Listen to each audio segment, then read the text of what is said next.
kama vijana wa Kakamega, leo tumekuja hapa kuona wale watu wetu.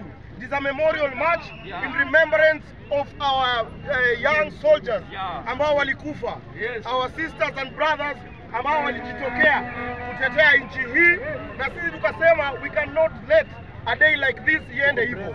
Mpaka watu wajue hao walikufa kama mashujaa. Na sisi tumekuja hapa tukasema we are going to have a very peaceful march. Sisi maandamano yetu si ya wizi, si ya kutukana watu, si ya kuibia watu. Tunataka watu ambao wanafanya biashara Kakamega wasiogope, au endelee na biashara zao. Wale ambao wanafanya